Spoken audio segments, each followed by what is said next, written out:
Hello friends, welcome to Prashant IAS. So friends, last class में हमने article 21 तक अपने डिस्कशन को पूरा कर लिया था और इस क्लास से हम आर्टिकल 22 यानी कि अनुच्छेद 22 के साथ अपनी चर्चा को आगे बढ़ाएंगे। सो फ्रेंड्स, क्या कहता है article 22? It provides protection against arrest and detention to an individual, यानी कि यह एक व्यक्ति को गिरफ्तारी के खिलाफ सुरक्षा प्रदान करता है। अब क्या मतलब है इस बात का? इस बात का यह मतलब है कि अनुच्छेद 22 किसी भी व्यक्ति को गिरफ्तारी के खिलाफ अधिकार प्रदान नहीं करता है। अनुच्छेद 22 गिरफ्तारी के खिलाफ अधिकार प्रदान नहीं करता है। मतलब कि अनुच्छेद 22 सरकार या पुलिस को किसी भी व्यक्ति को गिरफ्तार करने से नहीं रोकता है। तो क्या मतलब हुआ कि अनुच्छेद 22 सरकार को या पुलिस को किसी भी व्यक्ति को गिरफ्तार करने से नहीं रोकता है। तो फिर अनुच्छेद 22 करता क्या है? फ्रेंड्स, अनुच्छेद 22 किसी भी व्यक्ति को तब सुरक्षा प्रदान करता है जब उस व्यक्ति की गिरफ्तारी हो रही हो, यानी कि जब किसी व्यक्ति को पुलिस गिरफ्तार कर रही हो उस वक्त उस व्यक्ति को अनुच्छेद 22 सुरक्षा प्रदान करता है। तो यहां पर समझने वाली बात यह है कि अनुच्छेद 22 जो है वो गिरफ्तारी के खिलाफ मौलिक अधिकार प्रदान नहीं करता है, वो गिरफ्तारी के खिलाफ सुरक्षा प्रदान करता है। तो अनुच्छेद 22 का ये मतलब नहीं है कि पुलिस गिरफ्तारी नहीं कर सकती या सरकार गिरफ्तारी नहीं कर सकती। पुलिस के पास डेफिनेटली गिरफ्तार करने की पावर है। तो अनुच्छेद 22 क्या है? गिरफ्तारी के खिलाफ मौलिक अधिकार नहीं है। अनुच्छेद 22 गिरफ्तारी के खिलाफ सुरक्षा प्रदान करता है, गिरफ्तारी के खिलाफ संरक्षण प्रदान करता है। यानी कि जब पुलिस किसी व्यक्ति को गिरफ्तार कर रही हो या सरकार किसी व्यक्ति को गिरफ्तार कर रही हो उस वक्त उस व्यक्ति को अनुच्छेद 22 सुरक्षा प्रदान करता है। यानी कि अनुच्छेद 22 उस वक्त सुरक्षा प्रदान करता है जब किसी व्यक्ति की गिरफ्तारी की जा रही हो।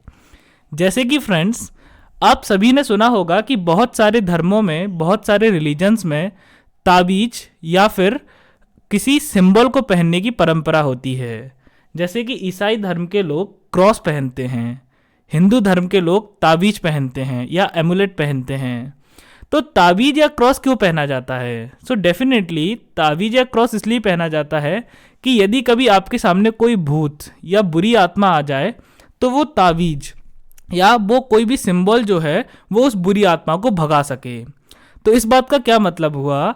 इस बात का ये मतलब है कि जब तक आपका सामना किसी भूत या बुरी आत्मा से नहीं होता है तब तक वो ताबीज आपके लिए किसी काम का नहीं है, तब तक वो ताबीज यूजलेस है। लेकिन जैसे ही आपका सामना किसी भूत या बुरी आत्मा से होगा, बिल्कुल उसी क्षण वो जो ताबीज है वो सक्रिय हो जाएगा, यानी कि वो आपके काम में आने लगेगा और वो उस बुरी आत्मा को आपसे दूर भगा देगा। यानी कि ताबीज आपके काम कब आता है? जब आपके सामने कोई भूत आ जाए। यानी कि ताबीज आपको कब सुरक्षा प्रदान करता है? जब आपके सामने भूत होता है। बिल्कुल उसी प्रकार फ्रेंड्स, अनुच्छेद 22 गिरफ्तारी के क्षण से सक्रिय होता है, उससे पहले नहीं। Article 22 comes into play from the moment of arrest and not before that. यानी कि जिस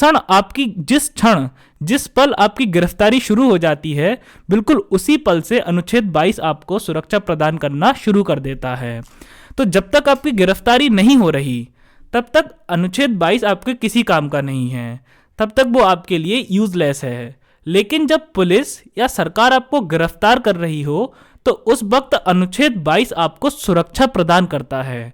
उस वक्त वो सक्रिय हो जाता है, एक्टिव हो जाता है और उसी क्षण से वो आपको सुरक्षा प्रदान करता है। जैसे कि यदि आपके सामने कोई बुरी आत्मा आ जाए तो उसी क्षण से आपका ताबीज एक्टिव हो जाता है, सक्रिय हो जाता है और आपको वो उस बुरी आत्मा के खिलाफ सुरक्षा प्रदान करता है। वैसे ही अनुच्छेद 22 आपको तब सुरक्षा प्रदान करता है जब आपकी गिरफ्तारी की जा रही हो। अब फ्रेंड्स, सवाल अभी तक इस डिस्कशन से आप ये समझ गए होंगे कि अनुच्छेद 22 का काम क्या है कि जब किसी व्यक्ति की गिरफ्तारी हो रही हो तब उसको सुरक्षा प्रदान करनी है। लेकिन ये कौन सी सुरक्षा प्रदान करता है? तो आइए इसके बारे में हम चर्चा करते हैं। फ्रेंड्स, सबसे पहले आता है आर्टिकल 22 क्लॉज 1 यानी कि अनुच्छेद 22 खंड 1। क्या कहता है अनुच्छेद 22 खंड 1? Friends, no person who is arrested shall be detained in custody without informing him the ground of his arrest. यानी कि किसी भी व्यक्ति को उसकी गिरफ्तारी का आधार बताए बिना गिरफ्तार नहीं किया जा सकता। क्या मतलब हुआ इस बात का? इस बात का ये मतलब है कि यदि पुलिस किसी व्यक्ति को गिरफ्तार करना चाहती है तो सबसे पहले पुलिस को उस व्यक्ति को यह बताना होगा कि पुलिस उसको किस आधार पर गिरफ्तार कर रही है, किस कारण से गिरफ्तार कर रही है। और जब तक पुलिस उस व्यक्ति को गिरफ्तारी का आधार नहीं बताती तब तक पुलिस उस व्यक्ति को गिरफ्तार नहीं कर सकती। मान के चलिए कि यदि पुलिस को किसी व्यक्ति पर शक है कि इस व्यक्ति ने कोई मर्डर किया है यानी कि कत्ल किया है, तो पुलिस को बताना होगा कि हम आपको एक मर्डर केस यानी कि एक हत्या के मामले में गिरफ्तार कर रहे हैं। तो सबसे पहले किसी भी व्यक्ति जिसको गिरफ्तार किया जा रहा हो उसको पुलिस को यह बताना होगा कि आपको किस आधार पर गिरफ्तार किया जा रहा है। उसके बाद person shall not be arrested merely on the ground of suspicion, यानी कि केवल संदेह के आधार पर व्यक्ति को गिरफ्तार नहीं किया जा सकता।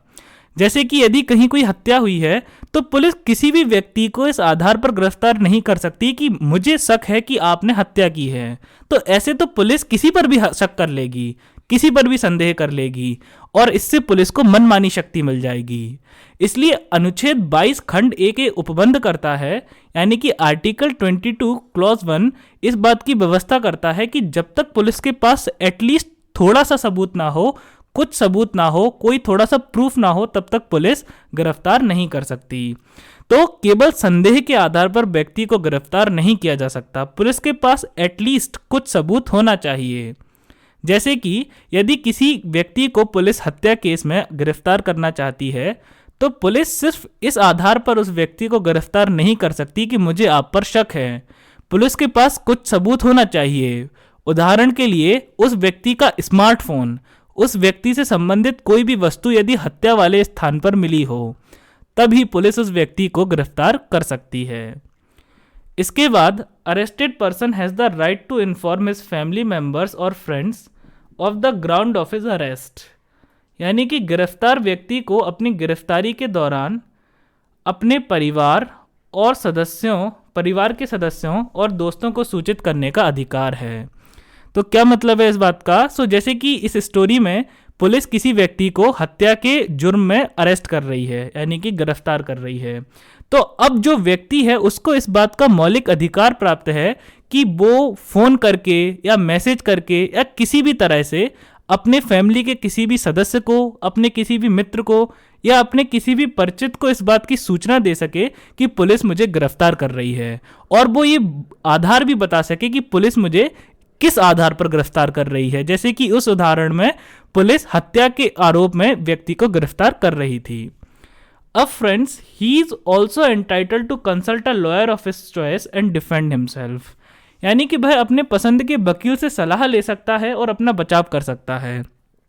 तो यदि पुलिस ने किसी व्यक्ति को गिरफ्तार कर लिया है तब उस व्यक्ति के पास ये अधिकार है कि वो अपनी पसंद के वकील से, यानी कि उसे जिस वकील से सलाह लेनी है, जिस एडवोकेट से सलाह लेनी है, वो उस एडवोकेट से सलाह ले सके और अपने बचाव के लिए प्रबंध कर सके।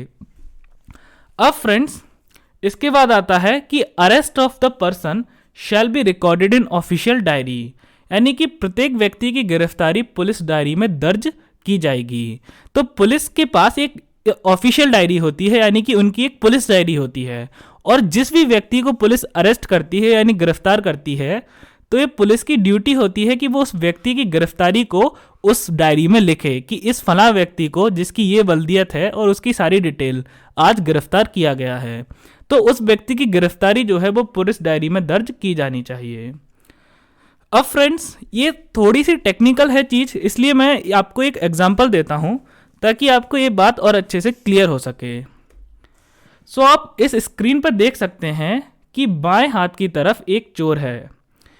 ये जो व्यक्ति है, इस व्यक्ति पर हत्या का आरोप है। मान के चलिए कि पुलिस ने कहा कि आपने किसी की हत्या की है, ओके, और राइट हैंड साइड में एक पुलिसमैन है, यानी कि एक पुलिस वाला है। तो अब मान के चलिए ये जो व्यक्ति है जो लेफ्ट हैंड साइड में है, इसका नाम है पप्पू। अब ये जो पप्पू है ये आराम से अपने घर पे बैठा है, टीवी देख रहा है, पॉपकॉर्न खा रहा है। एकदम से इसके दरवाजे की घंटी बजती है और जैसे ही इसके घर के दरवाजे की घंटी बजती है तो ये जाकर देखता है तो बाहर एक पुलिस वाला खड़ा होता है। अब पुलिस वाला कहता है कि आप, मुझे शक है कि आपने, पुलिस वाला कहता है कि मैं आपको गिरफ्तार करने आया हूँ। ओके, तो सबसे पहले पुलिस वाला क्या कहेगा कि मैं आपको गिरफ्तार करने आया हूँ। तो जैसे ही पुलिस वाला ये कहेगा तो अब पप्पू उससे पूछेगा कि आप मुझे किस आधार पर गिरफ्तार करना चाहते हैं, what is the ground of my arrest. आपको सबसे पहले आधार बताना होगा, और जब तक आप मेरे अरेस्ट का ग्राउंड नहीं बता देते, यानी कि मेरी गिरफ्तारी का आधार नहीं बता देते, तब तक आप मुझको गिरफ्तार नहीं कर सकते। तो सबसे पहली चीज क्या है कि पुलिस वाले को यह बताना पड़ेगा कि वो इस व्यक्ति को किस आधार पर गिरफ्तार कर रहा है। तो अभी पुलिस वाला क्या बोलेगा पप्पू से कि मुझे शक है कि आपने इस पर्टिकुलर व्यक्ति की हत्या की है, इस व्यक्ति की हत्या के जुर्म में मैं आपको गिरफ्तार करने आया हूं। अब पप्पू क्या बोलेगा, ठीक है कोई दिक्कत नहीं है, आपको शक है, लेकिन क्या आपके पास कोई सबूत है, क्योंकि आप सिर्फ शक के आधार पर मुझे गिरफ्तार नहीं कर सकते। अनुच्छेद 22 खंड 1 मुझे ये मौलिक अधिकार प्रदान करता है कि आप सिर्फ शक के आधार पर मुझे गिरफ्तार नहीं कर सकते। तो पुलिस वाला बोलेगा कोई बात नहीं, ये देखो आपका जो स्मार्टफोन है ये हत्या के स्थान से मिला है, तो ये स्मार्टफोन इस बात को सिद्ध करता है कि आपका उस हत्या से कुछ ना कुछ तो संबंध है, यानी कि या तो आपने ही हत्या की है, और यदि नहीं भी की है तो आप उस हत्या के बारे में जानते हैं कि वास्तविक हत्यारा कौन है, यानी कि who is the actual murderer. तो अब दोनों चीजें सेटिस्फाई हो गई। तो अब पप्पू को पता चल गया कि अब मेरी गिरफ्तारी होके रहेगी। क्यों? क्योंकि पुलिस वाले के पास आधार भी है, और उसके साथ पुलिस वाले ने क्या बताया है कि मेरे पास एक सबूत भी है। तो अब पप्पू कहेगा कि ठीक है वेट करो, मुझे अपने फैमिली वालों को इन्फॉर्म करने दो, क्योंकि ये भी मेरा मौलिक अधिकार है, ये भी मेरा फंडामेंटल राइट है। तो अब पप्पू क्या करेगा, अपने घर वालों को कॉल करेगा या मैसेज करेगा, जो भी करेगा, और उनको इन्फॉर्म करेगा, उनको ये सूचना देगा कि मेरी गिरफ्तारी हो रही है, तो आप लोग जल्दी से जल्दी एक वकील का उपबंध करें, एक जल्दी से जल्दी एक वकील के लिए एक वकील को लाएं ताकि जो मेरी जमानत करवा सके। तो अब आप दूसरे डायग्राम में देख सकते हैं कि पप्पू जेल में पहुंच चुका है, पप्पू सलाखों के पीछे है। अब चूंकि उसके घर वालों को ये जानकारी मिल चुकी थी कि पप्पू को पुलिस पकड़ ले गई है, तो अब घर वाले क्या करेंगे, वो एक वकील से जाके बात करेंगे, और वो क्या करेंगे, एक वकील को लेके आएंगे। तो आप लास्ट डायग्राम में देख सकते हैं कि अब यहाँ पे पप्पू एक वकील से बात कर रहा है। वो वकील से कह रहा है कि आप जितने जल्दी हो सके मेरी जमानत का प्रबंध करें, और जितने जल्दी हो सके आप मुझे जेल से छुड़वाएं, और केस की जितनी भी बातें हैं वो अपने वकील को बताएगा। यानी कि वो क्या कर सकता है, पप्पू वकील के थ्रू अपना बचाव कर सकता है, अपने आप को डिफेंड कर सकता है। सो फ्रेंड्स, मैं आशा करता हूं कि इस स्टोरी के जरिए, इस छोटी सी स्टोरी के जरिए मैं आपको आर्टिकल 22 क्लॉज 1 अच्छे से समझा पाया हूं। सो अब आगे बढ़ते हैं। उसके बाद आता है आर्टिकल 22 क्लॉज 2, यानी कि अनुच्छेद 22 खंड 2। क्या कहता है अनुच्छेद 22 खंड 2? Friends, the arrested person shall be produced before the nearest judicial magistrate with in 24 hours of arrest excluding the time of journey. यानी कि गिरफ्तार व्यक्ति को यात्रा के समय को छोड़कर गिरफ्तारी के 24 घंटे के भीतर निकटतम न्यायिक मजिस्ट्रेट के सामने पेश किया जाएगा। फ्रेंड्स, इस बात को भी हम अपने पिछले उदाहरण से समझने की कोशिश करते हैं। जैसे कि हमारे पिछले उदाहरण में पप्पू को पुलिस ने गिरफ्तार कर लिया था, तो अब पुलिस वालों की ये ड्यूटी है कि वो 24 घंटे के भीतर, यानी कि जब पप्पू गिरफ्तार हो गया तो पप्पू की गिरफ्तार होने के समय से 24 घंटे के भीतर भीतर जो सबसे निकट का, जो निकटतम न्यायिक मजिस्ट्रेट हो, यानी कि जुडिशियल मजिस्ट्रेट हो, उसके सामने पप्पू को पेश किया जाए। ओके, पुलिस जब किसी भी व्यक्ति को गिरफ्तार करती है तो जिस वक्त उस व्यक्ति को गिरफ्तार किया है उस वक्त से अगले 24 घंटे के भीतर उस व्यक्ति को निकटतम न्यायिक मजिस्ट्रेट के सामने पेश किया जाना चाहिए।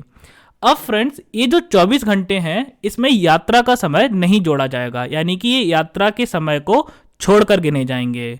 तो कौन सी यात्रा का समय? गिरफ्तारी के स्थान से जो मजिस्ट्रेट का न्यायालय है, गिरफ्तारी के स्थान से मजिस्ट्रेट का न्यायालय है, उस दूरी को तय करने में जितना समय लगेगा, गिरफ्तारी के स्थान से जो मजिस्ट्रेट का न्यायालय है उस दूरी को तय करने में जितना समय लगेगा, उस समय को इस 24 घंटों में नहीं गिना जाएगा। ओके, गिरफ्तारी के स्थान से मजिस्ट्रेट का जो न्यायालय है उस दूरी को तय करने में जितना भी आवश्यक समय लगेगा उस समय को इस 24 घंटे में नहीं गिना जाएगा। उस यात्रा के समय को छोड़कर गिरफ्तारी के 24 घंटे के भीतर निकटतम न्यायिक मजिस्ट्रेट के सामने जो भी व्यक्ति जिसको गिरफ्तार किया गया है उसको पेश किया जाना चाहिए। उसके बाद no person is to be detained in custody beyond 24 hours without the authority of a magistrate, यानी कि किसी भी व्यक्ति को मजिस्ट्रेट के आदेश के बिना 24 घंटे से अधिक हिरासत में नहीं रखा जा सकता।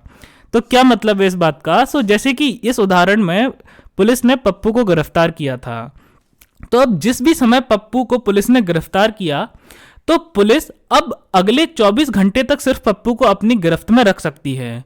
और यदि पुलिस चाहती है कि वो 24 घंटे से ज़्यादा वक्त के लिए पप्पू को अपनी गिरफ्त में रखे, पप्पू को अपनी कैद में रखे, तो उसके लिए पुलिस की ये ड्यूटी है कि उसको निकटतम न्यायिक मजिस्ट्रेट के सामने पप्पू को पेश करना होगा। और जब मजिस्ट्रेट इस बात का आदेश दे देगा कि अब पप्पू को कुछ और दिनों के लिए कैद में रखा जा सकता है, पुलिस की निगरानी में रखा जा सकता है, तभी पप्पू को पुलिस कुछ और दिनों तक अपनी कैद में रख पाएगी। अन्यथा पुलिस को 24 घंटे से पहले पप्पू को छोड़ना होगा। यानी कि किसी भी व्यक्ति को मजिस्ट्रेट के आदेश के बिना 24 घंटे से अधिक हिरासत में नहीं रखा जा सकता। और यदि पुलिस चाहती है कि पुलिस को किसी व्यक्ति को 24 घंटे से अधिक हिरासत में रखना है तो उसके लिए पुलिस को मजिस्ट्रेट का आदेश प्राप्त करना होगा। और बिना मजिस्ट्रेट के आदेश के पुलिस किसी भी व्यक्ति को 24 घंटे से अधिक हिरासत में नहीं रख सकती। और यदि पुलिस ऐसा करेगी कि बिना मजिस्ट्रेट के आदेश के किसी व्यक्ति को हिरासत में रखे तो फिर ये गैर कानूनी है, ये अवैध है, यानी कि ये चीज इलीगल है। अब friends, these protections are not available to enemy aliens और the persons detained under preventive detention laws, यानी कि ये सुरक्षा अन्य देशीय शत्रु या निवारक निरोध कानूनों के तहत हिरासत में लिए गए व्यक्तियों के लिए उपलब्ध नहीं है। क्या मतलब है इस बात का? तो सबसे पहले हम ये समझते हैं कि एनिमी एलियंस या अन्य देशीय शत्रु क्या होते हैं। मान के चलिए यदि भारत के महामहिम राष्ट्रपति महोदय किसी दूसरे देश के साथ आधिकारिक तौर पर यानी कि ऑफिशियली भारत का युद्ध घोषित करना है, यानी कि भारत अब इस देश के साथ आधिकारिक तौर पर युद्ध में शामिल है, तो यदि भारत किसी देश के साथ युद्ध कर रहा है तो उस देश के जितने भी नागरिक होंगे वो हमारे लिए एनिमी एलियंस होंगे, यानी कि अन्य देशीय शत्रु होंगे। ओके, जितने भी अन्य देशीय शत्रु यानी कि एनिमी एलियंस होते हैं उनको ये सुरक्षा प्रदान नहीं की गई है अनुच्छेद 22 के तहत। उसके अलावा फ्रेंड्स, जितने भी निवारक निरोध कानून हैं यानी कि प्रिवेंटिव डिटेंशन लॉज हैं, और इन निवारक निरोध कानूनों के तहत जितने व्यक्तियों को हिरासत में लिया गया है उनको भी ये सुरक्षाएं उपलब्ध नहीं हैं। निवारक निरोध कानून या फिर प्रिवेंटिव डिटेंशन लॉ क्या होते हैं? जैसे कि हमारे देश में भी बहुत सारे निवारक निरोध कानून हैं, जैसे कि मकोका है, Maharashtra control of organized crime act, UAPA है यानी कि अनलॉफुल एक्टिविटीज प्रोटेक्शन एक्ट। इस टाइप के जो कानून हैं वो प्रिवेंटिव डिटेंशन लॉ की कैटेगरी में आते हैं, यानी कि निवारक निरोध कानून की कैटेगरी में आते हैं। अब मैं आपको समझाता हूं कि वास्तव में निवारक निरोध कानून या प्रिवेंटिव डिटेंशन लॉ होते क्या हैं। फ्रेंड्स, पुलिस या सरकार जब भी किसी व्यक्ति को अरेस्ट करती है यानी कि गिरफ्तार करती है तो वो केवल 2 टाइप से गिरफ्तार करती है। पहली कंडीशन ये हो सकती है कि उस व्यक्ति ने ऑलरेडी क्राइम कर दिया है, यानी कि उस व्यक्ति ने ऑलरेडी अपराध कर दिया है, तो अब अपराध करने के बाद पुलिस उस व्यक्ति को गिरफ्तार करेगी। और अब पुलिस उस व्यक्ति को गिरफ्तार क्यों करेगी? ताकि उस व्यक्ति को सजा दी जा सके जो उसने अपराध किया है उसके लिए। मान के चलिए यदि किसी व्यक्ति ने किसी की हत्या कर दी या फिर किसी व्यक्ति ने कहीं डाका डाला है यानी कि रॉबरी की है, तो ऐसी कंडीशन में वो व्यक्ति ऑलरेडी अपराध कर चुका है, तो अब पुलिस क्या करेगी? अब उसको गिरफ्तार करेगी और फिर जो न्यायालय है उस व्यक्ति को सजा देगा। यानी कि अब उस व्यक्ति को इस उद्देश्य से गिरफ्तार किया जा रहा है कि उसने जो अपराध किया है उस अपराध की उसे सजा दी जानी है। लेकिन एक दूसरी कंडीशन भी हो सकती है, और ये दूसरी कंडीशन क्या होती है कि जब किसी व्यक्ति को इसलिए गिरफ्तार ना किया जाए कि उसने अपराध किया है, बल्कि उस व्यक्ति को अपराध करने से पहले गिरफ्तार कर लिया जाए। और उसे अपराध करने से पहले गिरफ्तार क्यों किया जाएगा? ताकि उस व्यक्ति को अपराध करने से रोका जाए, यानी कि प्रिवेंशन के लिए, यानी कि एहतियात के तौर पे। ओके, यानी कि प्रिवेंटिव डिटेंशन लॉ या निवारक निरोध कानून का अर्थ ऐसा कानून होते हैं जिसमें किसी व्यक्ति को शक के बिना पर अरेस्ट कर लिया जाता है, यानी कि गिरफ्तार कर लिया जाता है। यानी कि किसी व्यक्ति ने अभी कोई अपराध किया नहीं है परंतु पुलिस को शक है कि ये कोई बड़ा अपराध कर सकते हैं, तो बचाव के लिए, यानी कि ताकि वो व्यक्ति अपराध ना कर दे, तो बचाव के तौर पे उस व्यक्ति को गिरफ्तार कर लिया जाता है। तो इसे कहते हैं निवारक निरोध कानून या फिर प्रिवेंटिव डिटेंशन लॉ। यानी कि अभी व्यक्ति ने अपराध किया नहीं है लेकिन पुलिस ने उस व्यक्ति को इसलिए गिरफ्तार कर लिया है ताकि वो अपराध ना कर दे, तो अपराध करने से उस व्यक्ति को रोकने के लिए गिरफ्तार किया जाता है।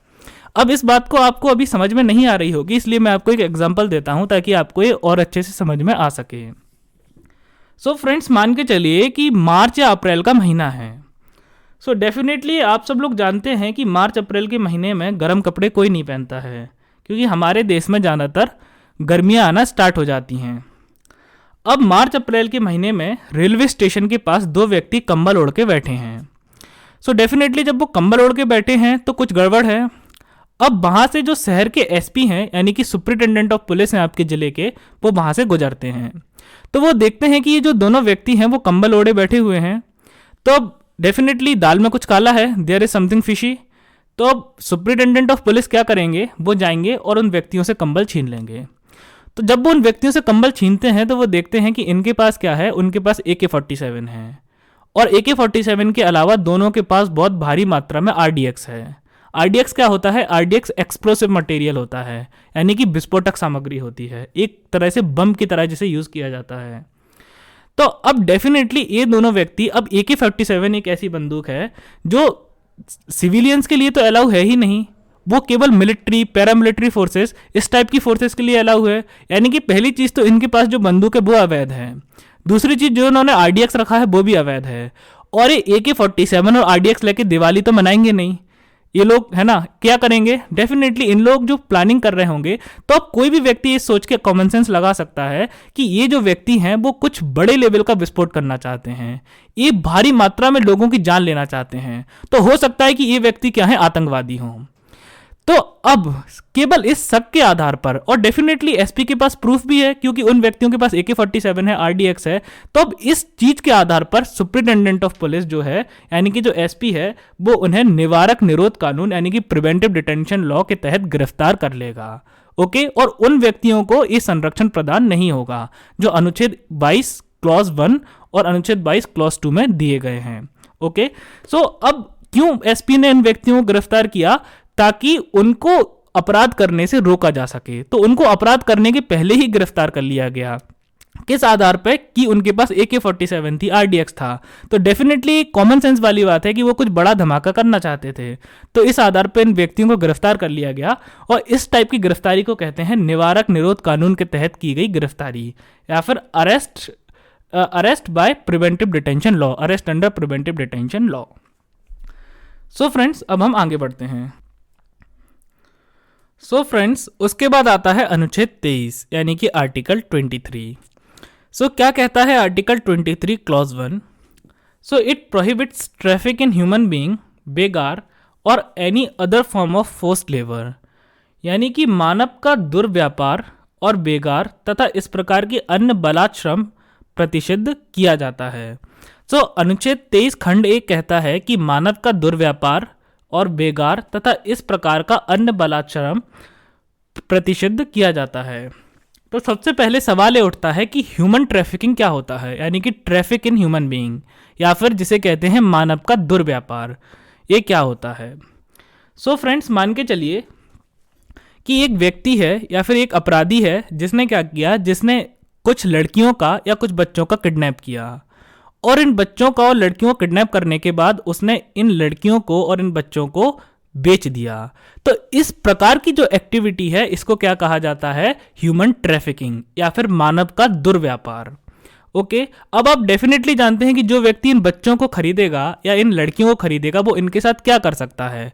ओके, सो इसे कहते हैं मानव का दुर्व्यापार। अब ये जो डायग्राम आप स्क्रीन पे देख रहे हैं, तो इसमें सबसे पहले डायग्राम जो कि लेफ्ट हैंड साइड में दिया है, उसमें आप देख सकते हैं कि एक अपराधी जो है, क्रिमिनल जो है, वो एक माँ से उसके बच्चे को लेके भाग रहा है, और अब ये क्या करेगा, इस बच्चे को बेच देगा। और जो व्यक्ति इस बच्चे को खरीदेगा वो डेफिनेटली क्या करेगा, या तो इसके ऑर्गन्स को निकाल के, इसके अंगों को निकाल के बेच देगा, या फिर इससे भीख मंगवाएगा, या फिर इससे बंधुआ मजदूरी कराएगा। तो इस प्रकार की जो एक्टिविटीज़ हैं उसे कहते हैं मानव का दुर्व्यापार। ओके, आप दूसरे डायग्राम में देख सकते हैं ह्यूमन केज, यानी कि एक आदमी को पिंजरे में बंद किया हुआ है। तो जो आदमी पिंजरे के अंदर है वो डेफिनेटली गुलाम है, तो जो आदमी उसका मास्टर है वो उससे जो चाहे वो करवा सकता है। अब तीसरे डायग्राम में देख सकते हैं फोर्स्ड प्रोस्टिट्यूशन। फोर्स्ड प्रोस्टिट्यूशन यानी कि बलात् वेश्यावृत्ति, यानी कि ये जो अपराधी आपको डायग्राम में दिख रहा है वो इन लड़कियों से जबरदस्ती कर रहा है कि वो प्रोस्टिट्यूशन में जाएं, वो वेश्यावृत्ति करें। ओके, सो इसे कहते हैं फोर्स्ड प्रोस्टिट्यूशन। और ये सब जो चीजें हैं ये सब ह्यूमन ट्रैफिकिंग यानी कि मानव के दुर्व्यापार में आती हैं। तो यदि हम मानव के दुर्व्यापार को एक लाइन में डिफाइन करना चाहें, परिभाषित करना चाहें, तो हम कह सकते हैं कि मानव के दुर्व्यापार का मतलब होता है मानवों का खरीद फरोख्त, यानी कि मानवों को खरीदना और बेचना, selling and purchasing of human beings. तो ये जो selling and purchasing of human beings है, यानी कि मानवों को खरीदना और बेचना है, ये पूर्णतः निषेध है। और यदि कोई व्यक्ति ह्यूमन ट्रैफिकिंग या मानवों का दुर्व्यापार करता है तो उस व्यक्ति को फिर देश की सरकार सजा देगी। तो ये चीज पूर्णतः निषिद्ध है, ये आर्टिकल 23 क्लॉज 1 कहता है। उसके बाद फ्रेंड्स इसमें दूसरी चीज लिखी है बेगार। अब बेगार क्या है? बेगार एक टाइप की फोर्स्ड लेबर है, यानी कि बेगार एक तरह का बलात् श्रम है। अब ये बलात् श्रम क्या होता है तो इसको मैं आपको एक एग्जाम्पल के थ्रू समझाता हूं। So friends right hand side पे आप एक डायग्राम में देख सकते हैं कि एक दो व्यक्ति हैं। तो जो व्यक्ति जिसके हाथ में चेन है इसका नाम है संता, और जिस व्यक्ति के पैरों में चेन बंधी हुई है उसका नाम है बंता। अभी जो संता बंता व्यक्ति हैं, तो संता जो है वो शारीरिक रूप से बहुत शक्तिशाली है, बहुत पैसे वाला है, उसके पास उसके गुंडे भी हैं, और जो बंता है वो बहुत कमजोर है। तो अब संता ने क्या किया, बंता को जबरन अपना गुलाम बना लिया। अब संता क्या कह रहा है, अब संता बंता से जबरदस्ती मजदूरी करवा रहा है, यानी कि बंता उसके लिए काम करना नहीं चाहता तो भी वो बंता से जबरदस्ती मजदूरी करवा रहा है, यानी कि वो बंता से उसकी मर्जी के खिलाफ कार्य करवा रहा है। अब मान के चलिए ये जो संता है वो बंता से 12 से 15 घंटे काम ले रहा है, वो भी बिना बंता की मर्जी के लिए। उसके अलावा वो बंता को इस कार्य के लिए पैसे भी नहीं दे रहा है। और जब बंता कहता है कि मैं इस स्थान को छोड़ के भाग जाऊंगा तो वो बंता को धमकी देता है कि यदि तुमने ऐसी कोई भी गुस्ताखी की तो मैं तुम्हें जान से मार दूंगा, यानी कि वो जबरदस्ती उससे काम करवा रहा है। तो इस टाइप की प्रैक्टिसेस को कहते हैं बलात् श्रम या फिर फोर्स्ड लेबर, यानी कि जबरदस्ती किसी से मजदूरी करवाना। तो इस टाइप की जो प्रैक्टिसेस हैं, इस टाइप की प्रथाएं हैं, ये भी अनुच्छेद 23 खंड 1 पूर्णतः प्रतिषेध करता है, यानी कि इनको पूरी तरह से बैन करता है। उसके बाद आता है फ्रेंड्स आर्टिकल 23 क्लॉज 2, यानी कि अनुच्छेद 23 खंड 2। So it empowers the state to compel the individuals to provide services with और without payment provided it is in public interest, यानी कि इस अनुच्छेद की कोई बात राज्य को सार्वजनिक प्रयोजनों के लिए अनिवार्य सेवा अधिरोपित करने से निवारित नहीं करेगा। अब क्या मतलब है इस बात का? मैं आपको एक एग्जाम्पल से ये बात भी समझाता हूँ। फ्रेंड्स मान के चलिए यदि देश में कोई ऐसा काम आ गया जो पूरे देश के हित के लिए आवश्यक है, यानी कि एक ऐसा काम है जो पूरी जनता के हित के लिए आवश्यक है, तो अब इस अवस्था में देश की सरकार को यह शक्ति प्राप्त है कि वो किसी भी व्यक्ति से जबरदस्ती काम करवा सकती है, यानी कि उस व्यक्ति की मर्जी से या उस व्यक्ति की मर्जी के बिना सरकार जबरदस्ती किसी भी व्यक्ति से कार्य करवा सकती है। ओके, और यदि सरकार चाहे तो उस व्यक्ति को पेमेंट देगी, यानी कि तनख्वाह देगी, और यदि सरकार चाहे तो उस व्यक्ति को तनख्वाह नहीं देगी। तो इस बात के लिए सरकार बाध्य नहीं है। तो सरकार चाहे तो तनख्वाह दे, चाहे तो तनख्वाह ना दे, और सरकार उस व्यक्ति से जबरदस्ती काम करवा सकती है। लेकिन कंडीशन क्या है? कंडीशन ये है कि वो कार्य पब्लिक इंटरेस्ट का होना चाहिए, यानी कि वो कार्य जनहित का होना चाहिए, देश हित का होना चाहिए। अब फ्रेंड्स इस बात को समझाने के लिए मैं आपको एक एग्जाम्पल देता हूं। जैसे कि मान के चलिए देश की सरकार आपको इस बात के लिए बाध्य कर सकती है कि आप सभी लोग अपने घर में 5 पौधे लगाएं। ओके, और इस बात के लिए सरकार चाहे तो आपको पैसे दे और चाहे तो पैसे ना दे। अब चूंकि पौधा लगाना जो है वो देश हित का काम है, उससे संपूर्ण देश का हित होता है, इसलिए सरकार आपको इस चीज के लिए बाध्य कर सकती है। फ्रेंड्स अब आगे बढ़ते हैं। उसके बाद आता है आर्टिकल 24 या अनुच्छेद 24। It prohibits employment of children below age of 14 in hazardous employment, यानी कि 14 वर्ष से कम आयु के किसी बालक को किसी भी परिसंकटमय नियोजन में नहीं लगाया जा सकता। अब परिसंकटमय नियोजन या हैजर्डस एम्प्लॉयमेंट का मतलब क्या होता है? खतरनाक कार्य, यानी कि ऐसे कार्य जिनमें जान का खतरा हो। ओके, जैसे कि मान के चलिए माइनिंग है, यानी कि खनन है। तो यदि आप किसी खदान के नीचे काम कर रहे हैं और अचानक से खदान की छत गिर जाती है तो क्या होगा? डेफिनेटली आप अपनी जान से हाथ धो बैठेंगे। तो परिसंकटमय नियोजन या हैजार्डस वर्क ऐसे कार्य होते हैं जिनमें जान का खतरा होता है, यानी कि खतरनाक कार्य हैं। अनुच्छेद 24 से उपबंध करता है कि 14 वर्ष से कम आयु वाले जितने भी बालक हैं, बालक या बालिकाएं, 14 वर्ष से कम आयु वाले जितने भी बालक या बालिकाएं हैं उनको किसी भी खतरनाक कार्य में नहीं लगाया जा सकता। फ्रेंड्स, उसके बाद अनुच्छेद 24 से इंस्पायर होकर, यानी कि इससे प्रेरित होकर देश की संसद ने child labour prohibition and regulation act 2016 पास किया, यानी कि बाल श्रम निषेध एवं नियमन अधिनियम 2016 को पारित किया। क्या कहता है ये अधिनियम, हम देख लेते हैं। According to this act, entertainment industry and family enterprise, according to this statement, it prohibits any employment for children below age of 14 except entertainment industry and family enterprise, यानी कि यह मनोरंजन और पारिवारिक उद्यम को छोड़कर 14 वर्ष से कम उम्र वाले बच्चों के लिए किसी भी रोजगार को प्रतिबंधित करता है। क्या मतलब है इस बात का? इस बात का ये मतलब है कि 14 साल से 14 ईयर्स से 14 साल से कम उम्र वाले जितने भी बालक या बालिकाएं हैं वो किसी भी रोजगार में नहीं जा सकते, वो कोई भी नौकरी नहीं कर सकते, उनके लिए सभी प्रकार की नौकरियां प्रतिबंधित हैं। लेकिन इसके 2 एक्सेप्शंस हैं, यानी कि 2 अपवाद हैं, वो है मनोरंजन और पारिवारिक उद्यम, यानी कि entertainment industry and family enterprise, यानी कि 14 साल से कम उम्र वाले जितने भी बालक और बालिकाएं हैं वो किसी भी प्रकार का रोजगार नहीं कर सकते, परंतु वे मनोरंजन और पारिवारिक उद्यम में कार्य कर सकते हैं, यानी कि यहाँ पर उनको कार्य करने की इजाज़त है। यानी कि वो किसी भी प्रकार का एम्प्लॉयमेंट यानी कि रोजगार में कार्य नहीं कर सकते, परंतु वो मनोरंजन में और पारिवारिक उद्यम में कार्य कर सकते हैं।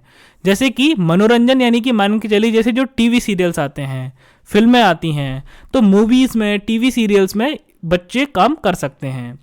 उसके अलावा पारिवारिक उद्यम, यानी कि ऐसा कोई भी उद्यम, ऐसा कोई भी बिजनेस जिसमें परिवार के सभी लोग मिलकर उस काम को कर रहे हों, ऐसा कोई भी उद्योग, ऐसी कोई भी इंडस्ट्री जिसको एक ही परिवार के सभी लोग मिलकर चला रहे हों, तो ऐसे उद्यम को कहते हैं पारिवारिक उद्यम। अब फ्रेंड्स, ये जो फैमिली एंटरप्राइज है या पारिवारिक उद्यम है, ये सबसे ज़्यादा कंट्रोवर्शियल है, यानी कि विवादास्पद है। क्यों? क्योंकि गांव में क्या होता है ज़्यादातर कि हर व्यक्ति दूसरे व्यक्ति का रिश्तेदार होता है। Every person is a relative of other person. तो चूंकि हर व्यक्ति दूसरे व्यक्ति का रिश्तेदार है, मतलब यदि वो डायरेक्टली रिश्तेदार नहीं है तो वो दूर के रिश्तेदार निकल आते हैं। तो जब हर व्यक्ति दूसरे व्यक्ति का रिश्तेदार है, तो यदि आप अपने बालक बालिकाओं को किसी दूसरे व्यक्ति के यहाँ कार्य करने से भी रोकते हैं, कार्य करने भेजते हैं, तो जो वो दूसरे व्यक्ति के यहाँ कार्य कर रहे हैं वो भी फैमिली एंटरप्राइज में आ जाता है, यानी कि वो भी परिवार उद्यम में आ जाता है। तो और उसके बाद पुलिस उनको नहीं रोक सकती। इसलिए जो फैमिली एंटरप्राइज है या पारिवारिक उद्यम है, एक कंट्रोवर्शियल टॉपिक है। उसके बाद friends, it prohibits hazardous employment to child of age 14 to 18, यानी कि ये 14 से 18 वर्ष के बच्चों के लिए परिसंकटमय नियोजन पर प्रतिबंध लगाता है। यानी कि जितने भी बच्चे जिनकी एज 14 साल से 18 साल के बीच में हैं, उन सभी बालक और बालिकाओं को परिसंकटमय नियोजन, हैजर्डस एम्प्लॉयमेंट या फिर हम कहें खतरनाक कार्यों में नहीं लगाया जा सकता। ओके, इस एक्ट ने 2 चीज़ें की हैं। सबसे पहली चीज़ तो ये है कि जितने भी 14 वर्ष से उम्र के बालक बालिकाएं हैं उनको किसी भी प्रकार के कार्य में नहीं लगाया जा सकता और उनको सिर्फ और सिर्फ मनोरंजन और पारिवारिक उद्यम में लगाया जा सकता है। लेकिन जो 14 से 18 वर्ष के बीच के बालक हैं उनको किस कार्य में लगाया जा सकता है? उनको किसी भी कार्य में लगाया जा सकता है, परंतु परिसंकटमय नियोजन में नहीं लगाया जा सकता, यानी कि उनको खतरनाक कार्यों में नहीं लगाया जा सकता। अब फ्रेंड्स, जो परिसंकटमय नियोजन या हैजर्डस एम्प्लॉयमेंट है, यानी कि जितने भी खतरनाक कार्य हैं, डेंजरस वर्क हैं, पहले 83 थे, लेकिन इनको बाद में घटाकर 3 कर दिया गया, यानी कि इन 83 कार्यों को 3 कैटेगरीज में डिवाइड कर दिया गया। तो सबसे पहली कैटेगरी है माइनिंग या फिर खनन, दूसरी कैटेगरी है एक्सप्लोसिव यानी कि विस्फोटक, और तीसरी कैटेगरी है अदर्स यानी कि अन्य। सो जितने भी कार्य माइनिंग, एक्सप्लोसिव और अदर्स यानी कि खनन, विस्फोटक और अन्य में आएंगे, वो सभी कार्य परिसंकटमय नियोजन में आएंगे, हैजर्डस एम्प्लॉयमेंट में आएंगे, और उन कार्यों में 14 से 18 वर्ष के बीच के बच्चों को नहीं लगाया जा सकता। अब फ्रेंड्स हम आगे बढ़ते हैं। उसके बाद आता है article 25। So article 25 guarantees to every individual 2 folds freedom of religion, यानी कि अनुच्छेद 25 हर व्यक्ति को धर्म की स्वतंत्रता की गारंटी देता है। सो अनुच्छेद 25 क्या करता है? हर व्यक्ति को धर्म की स्वतंत्रता की गारंटी देता है। अब फ्रेंड्स अनुच्छेद 25 हर व्यक्ति को 2 प्रकार की स्वतंत्रता की गारंटी देता है। कौन सी हैं ये दोनों प्रकार की स्वतंत्रताएं? सो आइए इनके बारे में हम एक एक करके डिस्कस करें। सो सबसे पहले आता है freedom of conscience. So freedom of conscience क्या है? तो फ्रीडम ऑफ कंसाइंस है अंतःकरण की स्वतंत्रता। अब क्या होता है ये? So friends freedom of conscience means absolute inner freedom of an individual to mould और shape his religious belief and faith, यानी कि अंतःकरण की स्वतंत्रता का तात्पर्य है आंतरिक स्वतंत्रता से है, जिसके माध्यम से व्यक्ति ईश्वर के साथ अपनी इच्छा अनुसार संबंधों को स्थापित करता है। सो क्या मतलब है इस बात का? सो इस बात का ये मतलब है कि देश का कोई भी व्यक्ति जिस धर्म को चाहे उस धर्म को मान सकता है। जैसे कि यदि आप हिंदू धर्म में विश्वास रखना चाहते हैं तो आप हिंदू धर्म में विश्वास रखें, यदि आप इस्लाम धर्म को मानना चाहते हैं तो आप इस्लाम धर्म को मानें, आप ईसाई धर्म को माने, जैन धर्म को माने, बौद्ध धर्म को माने, यानी कि आप जिस धर्म को मानना चाहते हैं, आपका जिस धर्म में विश्वास है, आप उस धर्म को मान सकते हैं। उसके अलावा यदि आप भगवान श्री कृष्ण की पूजा करना चाहते हैं तो आप श्री कृष्ण की पूजा करें, आप श्री राम की पूजा करना चाहते हैं तो उनकी पूजा करें, आप दुर्गा माता की पूजा करना चाहते हैं तो उनकी पूजा करें, यदि आप अल्लाह की पूजा करना चाहते हैं तो अल्लाह की पूजा करें, यदि आप जीसस क्राइस्ट की पूजा करना चाहते हैं तो उनकी पूजा करें। यानी कि आप जिस भी देवी देवता को मानना चाहते हैं, जिसकी भी पूजा करना चाहते हैं, आप उसकी पूजा कर सकते हैं। तो फ्रीडम ऑफ कॉन्शियंस यानी कि अंतःकरण की स्वतंत्रता से क्या मतलब है कि आप जिस भी धर्म में विश्वास रखना चाहते हैं उस धर्म में विश्वास रखें, जिस देवी देवता को मानना चाहते हैं उस देवी देवता को मानें। यानी कि ये आपको आंतरिक स्वतंत्रता प्रदान करता है, जिसके माध्यम से व्यक्ति ईश्वर के साथ अपनी इच्छा अनुसार संबंधों को स्थापित कर सकता है। यानी कि आप जैसे अपने संबंधों को स्थापित करना चाहते हैं ईश्वर के साथ, उस प्रकार से संबंधों को स्थापित करें। Friends, when this inner freedom takes an outward expression, यानी कि अभी तक क्या था? अभी तक आप सिर्फ ये बात मन में विचार कर रहे थे, यानी कि जब तक आप फ्रीडम ऑफ कॉन्शियंस ले रहे हैं, अंतःकरण की स्वतंत्रता को ले रहे हैं, तब तक आप सिर्फ मन में सोच रहे हैं कि मान के चलिए मैं केवल हिंदू धर्म की, यदि मान के चलिए मेरा इंटरेस्ट जो है, मेरा विश्वास जो है वो हिंदू धर्म में है, तो ये बात मैं अपने मन में सोच रहा हूँ। मान के चलिए यदि मैं भगवान श्री कृष्ण का उपासक हूँ, यदि वो मेरे इष्ट देव हैं, तो ये बात मैं अपने मन में सोच रहा हूँ। इस बात की अभिव्यक्ति अभी तक मैंने बाहर नहीं की है, लेकिन जब यह स्वतंत्रता जब बाहर रूपों में व्यक्त की जाती है तो उसे धर्म को अबाध मानने, आचरण और प्रचार करने की स्वतंत्रता कहते हैं। यानी कि when this inner freedom takes an outward expression, it is called as right to profess, practice and propagate a religion of one's choice. यानी कि जब यह स्वतंत्रता जब बाहर रूपों में व्यक्त की जाती है तो उसे धर्म को आबाद मानने, आचरण और प्रचार करने की स्वतंत्रता कहते हैं। यानी कि जब आपकी अंतःकरण की स्वतंत्रता को व्यक्त करेंगे, जब आप उसे बाहरी रूप में लेके आएंगे, प्रैक्टिकल दुनिया में लेके आएंगे, तो जब आप उसे बाहरी रूप में से व्यक्त करेंगे तो उसे क्या कहेंगे? धर्म को मानने, आचरण करने और प्रचार करने की स्वतंत्रता। अब ये क्या है, इसको एक एक करके हम समझते हैं। सो सबसे पहले हम बात करते हैं राइट टू प्रोफेस की, यानी कि धर्म को मानने की स्वतंत्रता। So right to profess means right of an individual to spell out, speak about his religious believes freely and openly. यानी कि धर्म को मानने से तात्पर्य है कि व्यक्ति द्वारा अपने धर्म के प्रति श्रद्धा एवं विश्वासों का स्वतंत्रता पूर्वक और खुलेआम घोषित करना। सो क्या मतलब है इस बात का? सो फ्रेंड्स, मान के चलिए यदि मैं हिंदू धर्म में विश्वास रखता हूं और यदि मेरे इष्ट देव भगवान श्री कृष्ण हैं, सो मैं इस बात को खुलेआम, यानी कि खुलेआम पब्लिक में स्वतंत्रता पूर्वक एवं खुलेआम घोषित कर सकता हूं कि मैं हिंदू धर्म में विश्वास रखता हूं, मैं एक हिंदू हूं, मैं भगवान श्री कृष्ण का उपासक हूं, मेरे इष्ट देव भगवान श्री कृष्ण हैं। ओके, सो यदि आप जिस भी धर्म में विश्वास रखते हैं, आप जिस भी देवता को मानते हैं, तो आप खुलेआम इस बात को घोषित कर सकते हैं कि मैं इस धर्म को मानता हूं, मैं इस देवी देवता का उपासक हूं। जैसे कि यदि मैं हिंदू धर्म को मानता हूं, तो मैं इस बात को खुलेआम घोषित कर सकता हूं, हर जगह अनाउंस कर सकता हूं कि मैं हिंदू धर्म को मानता हूं। उसके अलावा आप अपने धर्म के बारे में सबको बता सकते हैं। जैसे कि यदि मैं हिंदू धर्म को मानने वाला हूं और यदि मैं भगवान श्री कृष्ण का उपासक हूं, तो इस बात को मैं पब्लिक में आके, यानी कि जनता में आके स्वतंत्रता पूर्वक सबसे पहले तो बोल पाऊंगा कि मैं हिंदू धर्म को मानने वाला हूं और मैं श्री कृष्ण का उपासक हूं। उसके अलावा मैं अपने धर्म के बारे में भी सबसे बोल सकता हूं। जैसे कि मेरे धर्म में ये चीज़ें होती हैं। मैं भगवान श्री कृष्ण की कहानियों के बारे में हर किसी को सुना सकता हूँ, मैं उनकी कथाओं के बारे में, उनके शौर्य के बारे में हर किसी से बखान कर सकता हूँ। ओके, सो फ्रेंड्स, धर्म को मानने का तात्पर्य है कि व्यक्ति द्वारा अपने धर्म के प्रति जो उसका विश्वास है उसका स्वतंत्रता पूर्वक और खुलेआम घोषित करना। यानी कि आप उस चीज को खुलेआम मान रहे हो कि हाँ मैं इस धर्म को मानता हूँ, हाँ मैं इस देवी देवता को मानता हूँ। उसके अलावा आप जिस देवता को मानते हैं आप उसकी कथाओं को खुलेआम प्रचार करो। जैसे कि यदि मैं श्री कृष्ण को मानता हूँ तो मैं खुलेआम उनकी कथाओं का प्रचार करूँ कि श्री कृष्ण ने अपने जीवन काल में ये काम किए, मैं उनकी कहानियां लोगों को सुना सकूं। उसके बाद आता है friends right to practice. Now right to practice means right to follow the rituals prescribed by the religion and display the symbols and signs associated with the religion.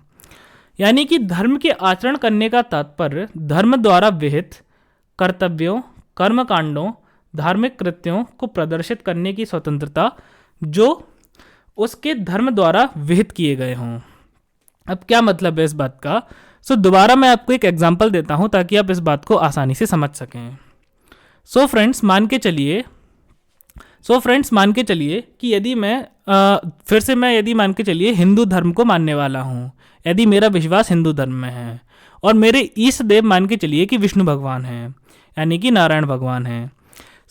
जैसे कि हिंदू धर्म में बताया गया है, हिंदू धर्म में विहित किया गया है कि जो भी विष्णु भगवान के उपासक हैं उनको गुरुवार का व्रत रहना चाहिए, यानी कि उनको बृहस्पतिवार का व्रत रहना चाहिए।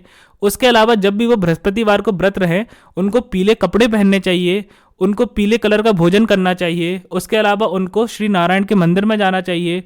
चूंकि मुझे धर्म के आचरण की स्वतंत्रता प्राप्त है, यानी कि मुझे राइट टू प्रैक्टिस रिलीजन प्राप्त है, इसलिए मैं एक मौलिक अधिकार के तौर पर अब बृहस्पतिवार का व्रत रह सकता हूँ। मैं पीले वस्त्र पहनूंगा उस दिन मैं पीला भोजन करूंगा। उसके अलावा मैं उस दिन नारायण भगवान के मंदिर में जाके उनके दर्शन करूंगा। यानी कि जो भी आपका धर्म आपको बता रहा है, आपको स्वतंत्रता है कि आप उस हर चीज का पालन कर सकें। जैसे कि यदि मैं एक ईसाई हूं तो मुझे अधिकार प्राप्त है कि मैं क्रॉस का सिंबल पहन सकता हूं। ओके, मुझे अधिकार प्राप्त है कि मैं चर्च में जाके प्रेयर्स पढ़ सकता हूं।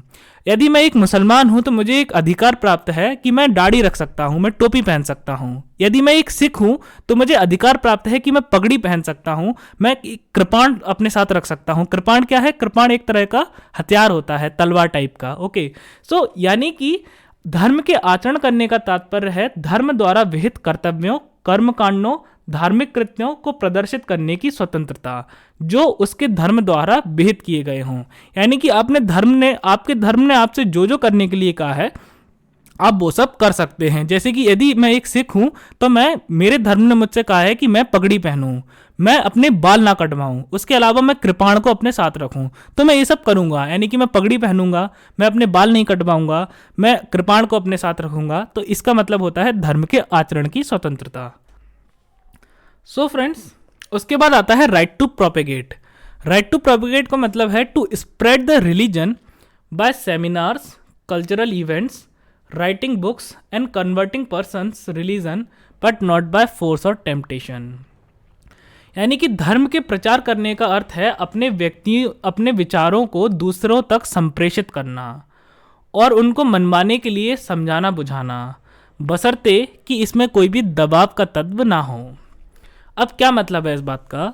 इस बात का ये मतलब है फ्रेंड्स कि मान के चलिए यदि मैं हिंदू धर्म को मानने वाला हूँ तो अब मुझको ये मौलिक अधिकार प्राप्त है कि मान के चलिए अब मैं क्या करता हूँ, मैं सेमिनार्स रखता हूँ या कल्चरल इवेंट्स रखता हूँ, यानी कि मैं एक सभा बुलाता हूँ और उस सभा में मैं बहुत सारे लोगों को आमंत्रित करता हूँ।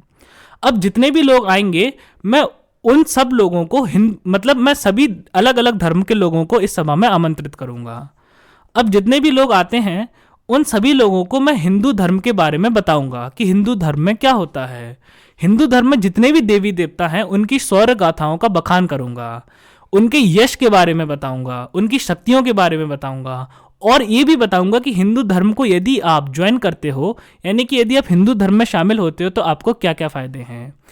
यानी कि मैं सभा बुलाकर, सेमिनार्स कर कर, कल्चरल इवेंट्स कर कर लोगों को अपने धर्म के बारे में बता सकता हूँ, अपने धर्म से संबंधित जानकारी दे सकता हूँ और उसके बाद उनसे अनुरोध भी कर सकता हूँ कि आप भी हिंदू धर्म को ज्वाइन करें, यानी कि आप भी अपना धर्म परिवर्तन करें और हिंदू बन जाएं।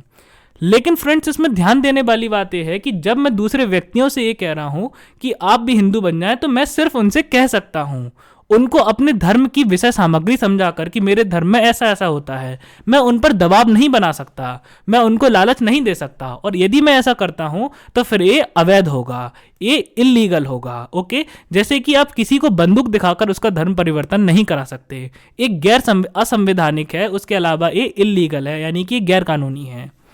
उसके अलावा आप किसी को लालच देकर धर्म परिवर्तन नहीं करा सकते कि यदि आपने अपना धर्म परिवर्तन किया, यदि आपने अपना धर्म परिवर्तन मेरे धर्म के तरफ किया, यानी कि यदि आप हिंदू बन गए या आप मुस्लिम धर्म के हैं तो आप मुस्लिम बन गए, ईसाई धर्म के हैं तो आप ईसाई बन गए। ओके, तो मतलब मान के चलिए मैं हूँ ईसाई धर्म का और जो सामने वाला व्यक्ति है वो है हिंदू धर्म का, तो मैं उस व्यक्ति से कहता हूँ कि आप भी ईसाई बन जाएं। ओके, सो ऐसा करते वक्त मैं उस व्यक्ति को बंदूक दिखाकर जबरदस्ती नहीं कह सकता कि आप भी ईसाई बन जाओ, या फिर मैं उससे ये नहीं कह सकता कि अगर यदि आप ईसाई धर्म को ज्वाइन करते हो तो मैं आपको 1,00,000 रुपए दूंगा या 10,00,000 रुपए दूंगा। ओके, सो यानी कि यदि आप किसी व्यक्ति का धर्म परिवर्तन कराना चाहते हो तो आप किसी भी दबाव से या किसी भी लालच से ऐसा नहीं करा सकते हो। आप क्या कर सकते हो, सिर्फ उसको अपने धर्म का कंटेंट समझाओ, यानी कि आपके धर्म में क्या क्या चीज़ें हैं, और यदि उस व्यक्ति को आपका धर्म पसंद आता है तो अब ये उसकी मर्जी है, ये उसकी चॉइस है, उसे ज्वाइन करना होगा वो करेगा, उसको ज्वाइन नहीं करना होगा वो नहीं करेगा। इसके अलावा friends, there is a law in Madhya Pradesh and Orissa that first you need to take the permission of district magistrate, यानी कि मध्य प्रदेश और उड़ीसा में पहले आपको जिला मजिस्ट्रेट की अनुमति लेनी होगी और उसके बाद ही धर्म परिवर्तन करवाया जा सकता है, उसके पहले धर्म परिवर्तन नहीं करवाया जा सकता। सो फ्रेंड्स, उसके बाद आता है father Stanislaus versus state of Madhya Pradesh case 1977, यानी कि स्टेनिस्लॉ बनाम मध्य प्रदेश राज्य मामला 1977। तो देखते हैं क्या कहा सर्वोच्च न्यायालय ने इस मामले में। So fundamental right of a person to spread his religion by explaining the content can not be questioned, यानी कि किसी भी व्यक्ति को सामग्री समझाकर, यानी कि आपके धर्म की विषय सामग्री समझाकर अपने धर्म का प्रसार करने का मौलिक अधिकार पर सवाल नहीं उठाया जा सकता।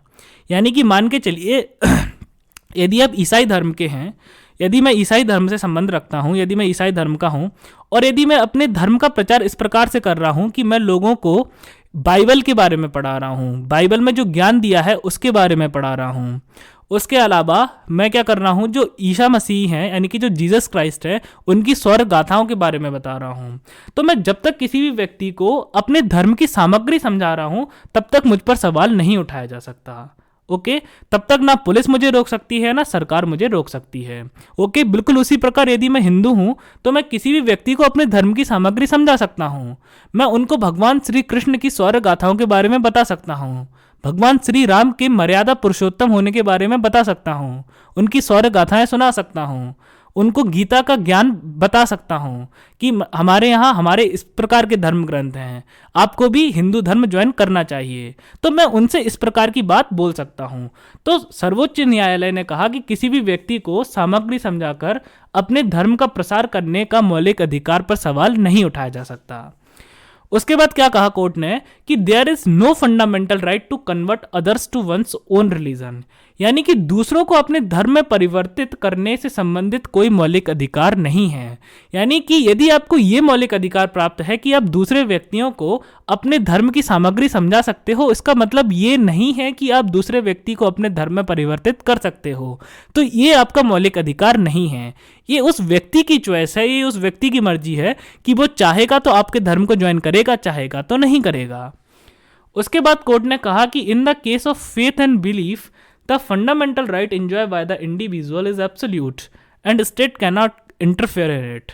यानी कि अंतःकरण की स्वतंत्रता के मामले में व्यक्ति को प्राप्त मौलिक अधिकार आत्यांतिक है और राज्य इसमें हस्तक्षेप नहीं कर सकता। तो क्या मतलब है इस बात का? इस बात का ये मतलब है कि जैसे कि जब अंतःकरण की स्वतंत्रता या फिर फेथ एंड बिलीफ का जो फ्रीडम है, उसका मतलब है कि यदि मैं हिंदू धर्म में विश्वास रखता हूँ, मैं मुस्लिम धर्म में विश्वास रखता हूँ, ईसाई धर्म में विश्वास रखता हूँ, या मैं किसी भी धर्म में विश्वास रखता हूँ, तो मैं जिस धर्म में विश्वास रखना चाहता हूँ मैं उस धर्म में विश्वास रखूँ, मैं जिस देवी देवता को मानना चाहता हूँ उस देवी देवता को मानूँ। ओके, इस बात में राज्य या देश की सरकार कोई भी हस्तक्षेप नहीं कर सकते। ओके, तो ये मेरी मर्जी है, ये मेरा मौलिक अधिकार है कि मैं जिस धर्म को मानना चाहता हूँ उस धर्म को मानूं, जिस देवता की पूजा करना चाहता हूँ उस देवता की पूजा करूँ। इस बात में सरकार कोई भी हस्तक्षेप नहीं कर सकती। लेकिन but in the case of religious conduct and practice state is free to regulate in the interest of society. यानी कि धार्मिक आचरण और व्यवहार के मामले में राज्य समाज के हित में विनियमित करने के लिए स्वतंत्र है। तो क्या मतलब है इस बात का? इस बात को मैं आपको एक एग्जांपल देके समझाता हूँ। फ्रेंड्स, एक बार क्या हुआ कि अलीगढ़ मुस्लिम यूनिवर्सिटी के एग्जाम में कुछ लड़कियों को बुर्का पहन के चीटिंग करते हुए पकड़ा गया।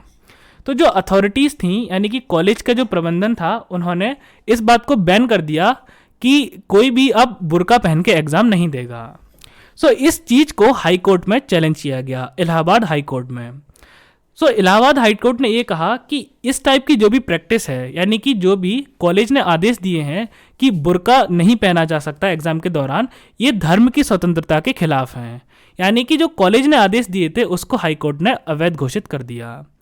लेकिन बाद में ये कोर्ट जब सुप्रीम कोर्ट पहुंचा तो सर्वोच्च न्यायालय ने कहा कि यदि 3 घंटे किसी को बुर्का ना पहनने दिया जाए तो इससे किसी के धर्म की स्वतंत्रता का अधिकार नहीं छिन जाता। ये वास्तव में कॉलेज या यूनिवर्सिटी की जो अथॉरिटीज़ हैं, अधिकारी हैं, ये उनका फैसला है।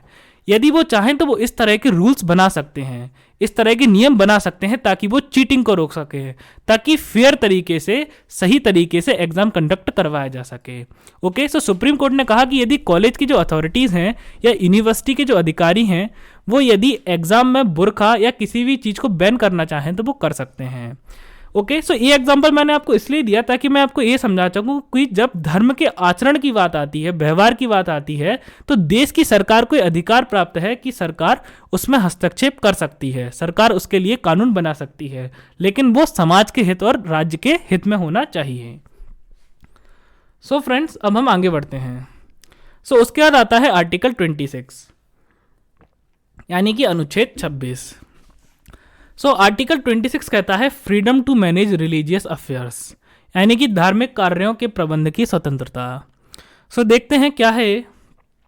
Article 26 says that subject to public order, morality and health, every religious denomination or any section thereof shall have the right, यानी right to establish and maintain institutions of religious and charitable purpose, to manage its own affairs in the matter of religion, to own and acquire movable and immovable property, and to administer such property in accordance with law।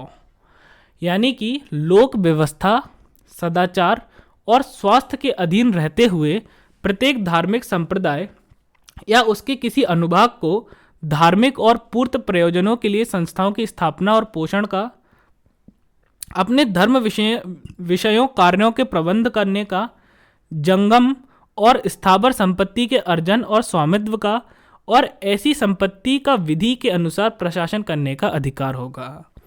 क्या मतलब है इस बात का? आइए समझते हैं। Friends, सबसे पहले सवाल उठता है कि रिलीजियस डिनोमिनेशन क्या होता है।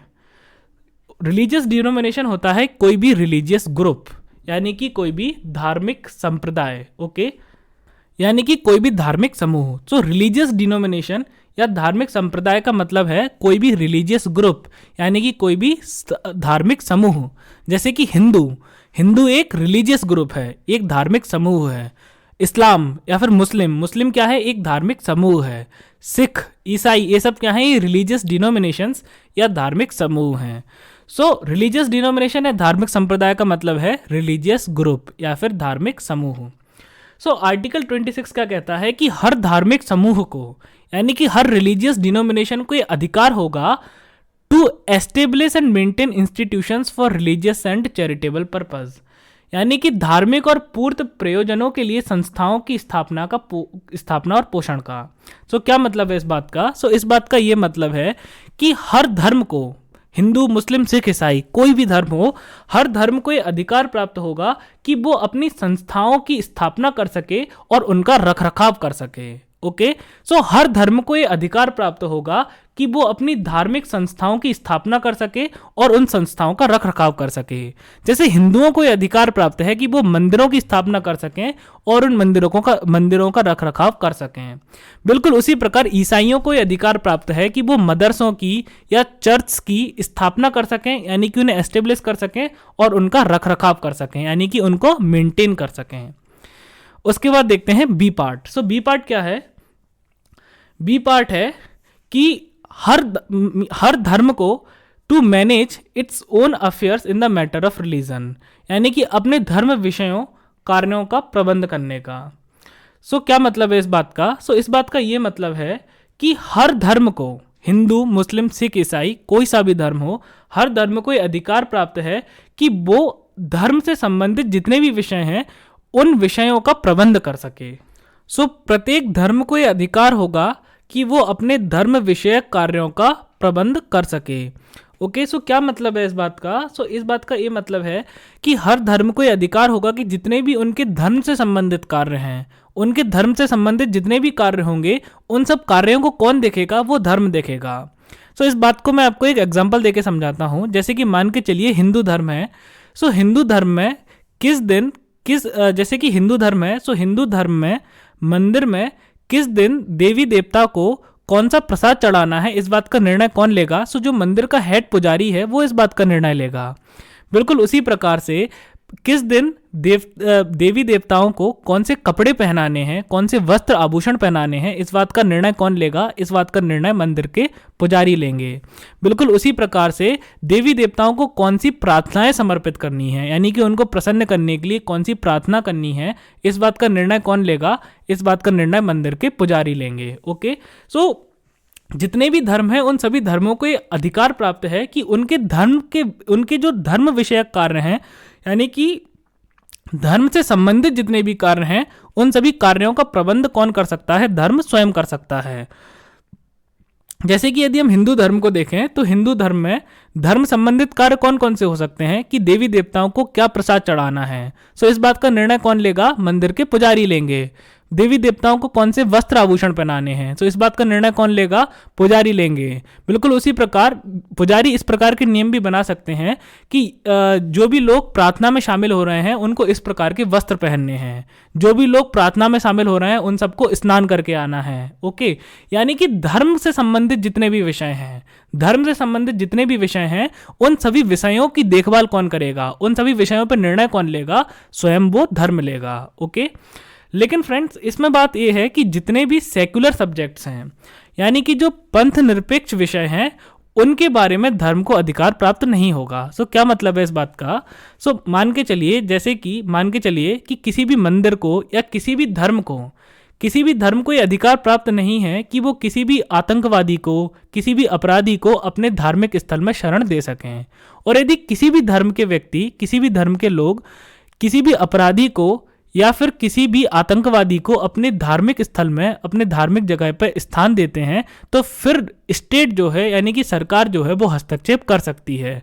तो फिर सरकार उस धार्मिक स्थान पर जा भी सकती है और उस अपराधी को वहाँ से गिरफ्तार कर भी सकती है। तो फिर जो वहाँ के पुजारी हैं या जो भी वहाँ के मठाधीश हैं, वो उन सरकार को ऐसा करने से नहीं रोक सकते। ओके, सो आर्टिकल 26 का पार्ट भी कहता है कि to manage its own affairs in the matter of religion, यानी कि प्रत्येक धर्म को यह अधिकार होगा कि वे अपने धर्म विषयक कार्यों का प्रबंध कर सकें। यानी कि जितने भी कार्य धर्म से संबंधित हैं वो सिर्फ उन कार्यों का प्रबंध कर सकते हैं, उन कार्यों के लिए निर्णय ले सकते हैं, उन कार्यों की देखभाल कर सकते हैं। ओके, उसके बाद नेक्स्ट पॉइंट देखते हैं। सो फिर आता है to own and acquire movable and immovable property, यानी कि जंगम और स्थावर संपत्ति के अर्जन और स्वामित्व का अधिकार। यानी कि प्रत्येक धर्म को ये अधिकार प्राप्त है कि वो जंगम और स्थावर संपत्ति का अर्जन कर सकें और उसका स्वामित्व कर सकें। सो क्या मतलब है इस बात का? सो फ्रेंड्स, सबसे पहले देखते हैं मूवेबल या जंगम संपत्ति कौन सी होती है।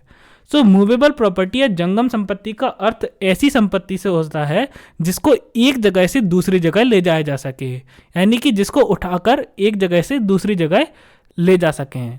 जैसे कि सोना, चांदी, हीरे, मोती, ये सब क्या है? ये मूवेबल प्रॉपर्टी हैं। पैसा, ये क्या है? मूवेबल प्रॉपर्टी है, यानी कि जंगम संपत्ति है। क्यों? क्योंकि सोने को एक जगह से उठा के दूसरी जगह ले जाया जा सकता है। लेकिन फ्रेंड्स, जमीन क्या है? स्थावर संपत्ति या इमूवेबल प्रॉपर्टी ऐसी संपत्ति होती है जिसको एक जगह से उठा के दूसरी जगह ना ले जाया जा सके। जैसे कि जमीन जो है, जमीन को एक जगह से दूसरी जगह नहीं ले जाया जा सकता, इसलिए जमीन स्थावर संपत्ति है। पार्ट सी कहता है कि जितनी भी जंगम और स्थावर संपत्तियां हैं, यानी कि जो मूवेबल और इमूवेबल प्रॉपर्टीज हैं, तो धर्म को ये अधिकार प्राप्त होगा कि वो उनका अर्जन भी कर सकें और उनका स्वामित्व भी कर सकें, यानी कि उनको ओन भी कर सकें और उनको एक्वायर भी कर सकें। जैसे कि मंदिरों को ये अधिकार प्राप्त होता है कि वो जंगम और स्थावर संपत्ति का अर्जन कर सकें और स्वामित्व कर सकें। यानी कि जैसे कि मंदिरों के बहुत सारे, जैसे कि आपने सुना होगा, जैसे कि किसी भी धर्म को अधिकार प्राप्त होता है कि वो सोना, चांदी, हीरे, मोती, जमीन, इनमें से किसी भी चीज को अर्जन भी कर सकते हैं और इनका स्वामित्व भी कर सकते हैं। उसके बाद पार्ट डी कहता है कि to administer such properties in accordance with law, यानी कि ऐसी संपत्ति का विधि के अनुसार प्रशासन करने का अधिकार होगा। सभी धर्मों को ऐसी संपत्ति का विधि के अनुसार प्रशासन करने का अधिकार होगा। यानी कि जितने भी धर्म हैं वो उनके पास जो भी संपत्ति है, भले ही वो संपत्ति जंगम संपत्ति हो या स्थावर संपत्ति हो, यानी कि मूवेबल प्रॉपर्टी हो या इमूवेबल प्रॉपर्टी हो, जैसे कि भले ही उनके पास सोना चांदी हो या फिर जमीन हो, तो इस प्रकार की जितनी भी संपत्तियां हैं उनको ये शक्ति प्राप्त है कि वो उन संपत्तियों का प्रशासन स्वयं कर सकें, यानी कि उनको वो खुद मैनेज कर सकें, उनके रिगार्डिंग खुद डिसीजन ले सकें, उनके रिगार्डिंग खुद निर्णय ले सकें, उनको खुद प्रबंध कर सकें। ओके, लेकिन इसके लिए उनको विधि के अनुसार प्रबंध करना होगा, यानी कि देश की संसद ने जो विधि बनाई है उस विधि के अनुसार उनको इन संपत्तियों का प्रशासन करना होगा। फ्रेंड्स, मैं आशा करता हूं कि आपको आर्टिकल 26 अच्छे से समझ में आया होगा। अब हम आगे बढ़ते हैं। उसके बाद आता है आर्टिकल 27 या अनुच्छेद 27। अनुच्छेद 27 क्या कहता है? It prohibits the state from spending tax collection for the promotion and maintenance of any particular religion और रिलीजियस डिनोमिनेशन, यानी कि यह राज्य को किसी विशेष धर्म या धार्मिक संप्रदाय के प्रचार और रखरखाव के लिए कर संग्रह खर्च करने से रोकता है। क्या मतलब है इस बात का? फ्रेंड्स, इस बात का ये मतलब है, जैसे कि आप सभी जानते हैं सरकार हमसे कर वसूलती है, जैसे कि इनकम टैक्स हो गया यानी कि आयकर, जीएसटी हो गया यानी कि गुड्स एंड सर्विस टैक्स यानी कि वस्तु एवं सेवा कर। सरकार हमसे बहुत टाइप के टैक्स वसूलती है। तो अनुच्छेद 27 ये कहती है कि सरकार टैक्स के पैसे को किसी भी एक धर्म के प्रचार और रखरखाव के लिए इस्तेमाल नहीं कर सकती, यानी कि किसी भी एक विशेष धर्म के प्रचार के लिए नहीं कर सकती। यानी कि सरकार ने जो पैसा टैक्स से लिया है, सरकार ने जो पैसा कर वसूल करके लिया है, सरकार उस पैसे के इस्तेमाल से किसी भी एक विशेष धर्म का प्रचार और रखरखाव नहीं कर सकती। जैसे सरकार टैक्स के पैसे से हिंदू धर्म का प्रचार नहीं कर सकती, मुस्लिम धर्म का प्रचार नहीं कर सकती, तो किसी भी एक धर्म का प्रचार और रखरखाव सरकार टैक्स के पैसे से नहीं कर सकती। Friends, it truly brings out the secular nature of Indian state, यानी कि इस प्रकार से यह भारत के पंथ निरपेक्ष स्वरूप को वास्तव में सामने लाता है। क्या मतलब है इस बात का? जैसे कि हम सभी जानते हैं कि पावर का मेन सोर्स क्या है? डेफिनेटली पावर का मेन सोर्स मनी है, यानी कि शक्ति का या सत्ता का मेन स्रोत क्या है? पैसा है। ओके, यदि सरकार को इस बात से रोक दिया जाए कि सरकार पैसे को किसी भी एक विशेष धर्म के प्रचार के लिए या उस विशेष धर्म के रखरखाव के लिए इस्तेमाल नहीं कर सकती, तो इसका मतलब यह है कि अब सरकार जो है किसी भी एक धर्म का फेवर नहीं कर सकती, किसी भी एक धर्म के साथ पक्षपात नहीं कर सकती। क्यों? क्योंकि पक्षपात करने का सबसे बड़ा पहलू क्या हो सकता था कि सरकार देश की जनता के पैसे को किसी एक धर्म के प्रचार या रखरखाव के लिए लगा दे। लेकिन अनुच्छेद 27 इस बात से सरकार को रोक देता है कि सरकार देश के लोगों के कर का जो पैसा है, टैक्स मनी जो है, वो किसी भी एक धर्म के प्रचार और रखरखाव के लिए नहीं लगा सकती। यानी कि सरकार किसी भी धर्म के साथ पक्षपात नहीं कर सकती। यानी कि ये जो आर्टिकल है, ये जो अनुच्छेद है, वो वास्तविक रूप में भारत के पंथ निरपेक्ष स्वरूप को सामने लेके आता है कि भारत एक पंथ निरपेक्ष देश है। यानी कि सरकार पैसे को किसी भी एक धर्म के लिए, एक धर्म के प्रचार के लिए इस्तेमाल नहीं कर सकती। उसके बाद friends, article 27 doesn't prohibit the state from spending tax collections for the promotion and maintenance of all religions without any discrimination. यानी कि अनुच्छेद 27 राज्य को बिना किसी भेदभाव के सभी धर्मों के प्रचार और रखरखाव के लिए कर संग्रह का धन खर्च करने से नहीं रोकता है। तो इस बात का ये मतलब है कि यदि देश की सरकार चाहे तो वो कर से वसूले हुए पैसे को, यानी कि टैक्स मनी को, हर धर्म के प्रचार और रखरखाव के लिए इस्तेमाल कर सकती है। तो ध्यान से समझिए, यानी कि अनुच्छेद 27 ये कहता है कि देश की सरकार किसी एक धर्म के रखरखाव या प्रचार के लिए टैक्स के पैसे का इस्तेमाल नहीं कर सकती। लेकिन यदि सरकार किसी एक धर्म के प्रचार के लिए या रखरखाव के लिए कर से संग्रहित पैसे का इस्तेमाल करती है, तो सरकार को सभी दूसरे धर्मों के लिए भी उतने ही पैसे का इस्तेमाल करना होगा।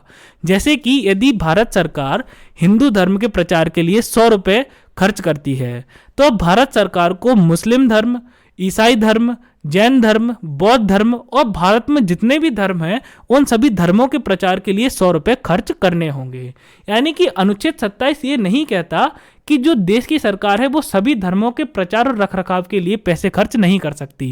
यानी कि यदि सरकार धर्म के लिए पैसे खर्च करना चाहती है तो उसे बिना किसी भेदभाव के हर धर्म के लिए पैसे खर्च करने होंगे। यानी कि सरकार किसी एक विशेष धर्म के प्रचार और रखरखाव के लिए पैसे खर्च नहीं कर सकती, लेकिन यदि सरकार चाहे तो वो समान रूप से सभी धर्मों के लिए पैसे खर्च कर सकती है। Similarly, Article 27 does not prohibit the state from spending non-tax collection collected in the form of fee or religious donation in spending for promotion or maintenance of even a particular religion। यानी कि इसी प्रकार से अनुच्छेद 27 राज्य को किसी विशेष धर्म के प्रचार या रखरखाव के लिए शुल्क या धार्मिक दान के रूप में एकत्र किए गए गैर कर संग्रह को खर्च करने से नहीं रोकता है।